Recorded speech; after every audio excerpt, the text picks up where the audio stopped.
What's up, Soul Family? Coming at you with another collective reading. This one's gonna be about. We have Camel with Persevere and you will overcome problems. That being said, if you're interested in a one-on-one reading or private coaching for like manifestation, you can do so by directly messaging me or the link in the bio. The first 20 minutes are going to be $35, and you can ask whatever questions you want, or I can pull cards and see what comes out. If it doesn't resonate, then I'll simply refund you. That being said, let's jump right in. So I'll pull a couple more tea leaves, and we'll go from there. We have Older Man, which is dealings or relationship with an older man. And then we have Ink Pot, which is problems to be resolved. So maybe some old man just out here just being obnoxious, which is not like it is very uncommon for them to be. I think of Maria from Castlevania, where she's like, the problem is old men like this, pretty much. Like, pretty much the fact that there are old men who have this perspective and who have power. It's like they are the fucking problem. And I'm not even gonna lie to you. I'm not. So I had like 4 cards just kind of fly out. We have the 5 of Pentacles and the Fool with the Ace of Swords and the Empress. So let me just kind of like clear these up real quick. And I do find it funny that, of course, the Empress would be popping out because the Empress is the literal embodiment of femininity and feminine energy. And as I was literally just saying that I think masculine energy is so wildly imbalanced. And anybody who disagrees, I'm like, hear me out, right? Hear me out. If there is, say, a statistic, and there is a statistic that then is disproportionately so based off of one demographic, that needs to be paid attention to. The fact that more than 90% of violent crimes are committed by men needs to that's we gotta work that out. Like it's not a good thing. There's so many negative aspects of masculinity that are being embodied, and then people think that by calling out the negative aspects of what masculinity is, it's like then discrediting masculinity. But if there's an imbalance of something, then there's going to be a distortion of how that's experienced. It's not going to be experienced in a healthy way for us.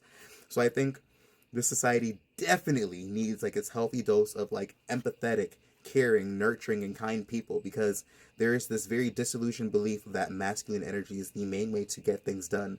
And as a result of that, we can quite literally see like where this world is and why it's being experienced the way it is by so many individuals. And one of the most literal depiction of this card are people who are down on their luck and they're outside of like a church, right? It's like we have all these structures that are supposed to be built up based off of these concepts of empathy and love and care, but they're then used and abused in a way that then creates people who actually are not able to get any support, any resources, any love, any actual benefit to anybody who needs what these things are. So I think it's so important to be very mindful of how we allow ourselves to think and believe. And then we have both the Fool card and the Ace of Swords. So many times when clarity comes, clarity doesn't always come the way that we're expecting it. Knowledge doesn't always come the way that we're hoping for it to come, and we have to be sometimes open for it to come in those ways, because otherwise it can close us off to what that path is. So going back to the main topic of, I guess, there being dealings or relationships with an older man that kind of need to be resolved. Sometimes, like, whatever it is, maybe the way to deal with something is either by disengaging completely and starting something completely new, or by continuing to kind of just act as the fool in the tarot card, where it's like you continue to kind of just move forward and trust that things are going to work out for you. I think either or are applicable in this case. And many times I'll always be the kind of person to maybe, especially in the circumstances that allow it to be such, to move forward and not stay around environments that are toxic or misaligned for you.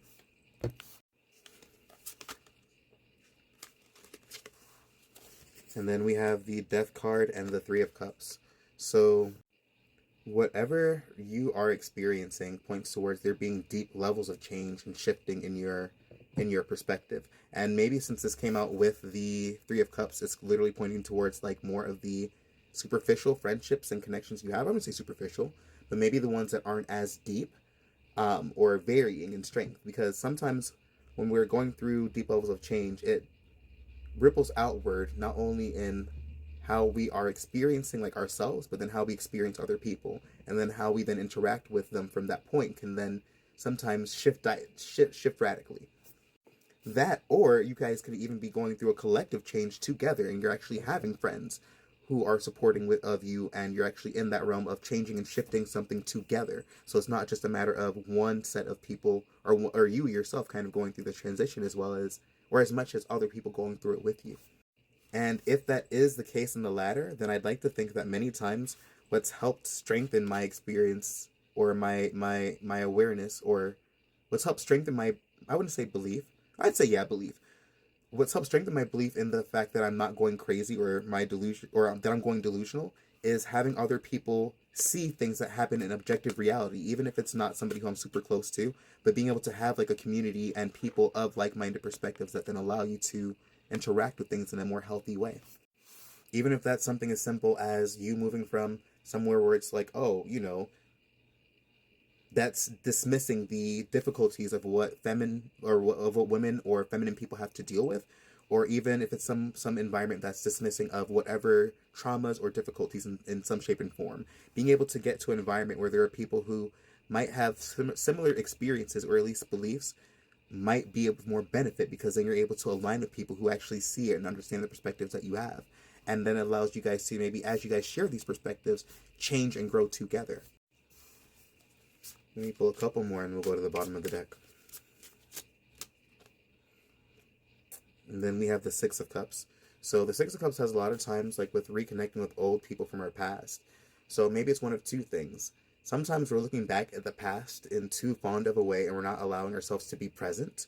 So maybe it's the energy of us not necessarily taking certain connections, especially if they are with like people who are older, in the sense of just allowing them to be what they are. You know what I mean? Sometimes we can be nostalgic about a connection, but it doesn't always necessarily benefit us. And sometimes the energy of the Six of Cups is the energy of somebody who's older connecting with somebody who's younger. So it does kind of like have the energy of that older man, younger man kind of dynamic. Or older man, younger being dynamic, since one of the cards that oracle cards that we got earlier were about an older man. And if that's not the case, then it's simply pointing towards maybe reconnecting to that more innocent side of yourself. I remember, like, yesterday I was not having a good day. And I remember driving, and I literally saw, like, a rabbit, like, across the street from me. And I don't see rabbits around here often, especially not, like, unless I'm hiking or I'm out, like, in the woods. So for me, I'm like, that's, like, a really strong indication of, like, not only connection, but my guides, my innocence, even, like, my innocence. Like, it's like, because the Six of Cups has a lot to do with, like, our innocence. The Six of Cups has a lot to do with connecting to nostalgia, and connecting to like that childlike state, and connecting to our innocence in a certain degree. It's like connecting to that state in which we saw reality and saw things from a little bit more of a more carefree perspective, or a more lighthearted perspective, before maybe we've had interactions that might have tainted it, right? So this could be a call to connecting back to that essence, and connecting back to that energy, and allowing yourself to connect back to that in a healthy way, regardless of what external sources might be trying to force upon you. So maybe it's about going back to people who are able to embody this energy too, in places that make you feel like you're at home and feel connected. I'm going to pull a couple more cards and we'll go from there. And then we have the Eight of Swords with this is Temperance on the bottom of the deck. So maybe you're feeling stuck and uncertain, but maybe it's also the energy of being patient to then get out of feeling this way. Sometimes what we have to do is simply continue to move forward, but then not be impatient as things unfold, as our intentions set start to then unfold in front of us, and we start to interact with things that then allow us to get to the point where we want to get to. Manifestation is all about embodiment and being the version of yourself that will then attract in whatever it is that you want effortlessly. And sometimes the path to embodiment could be through meditation and simply just affirming or whatever else. But sometimes that path is through action and actually moving forward, and having to be patient as the seeds and the intentions that you set are unfolding, and as your body naturally guides you to then take these actions that will then get you to that manifestation. So I don't ever want to put limits on anybody's manifestation. I really don't. But I don't ever want to then make people feel who are not able to manifest as limitlessly as other individuals are. I don't ever want to put unnecessary strain onto them, because everybody has a different connection and way of learning how to manifest. But that being said, this card it's important to know that you have all the tools that are necessary, and all you have to do is continue to move forward and trust yourself. But that being said, peace and blessings, and I'll catch you in the next read.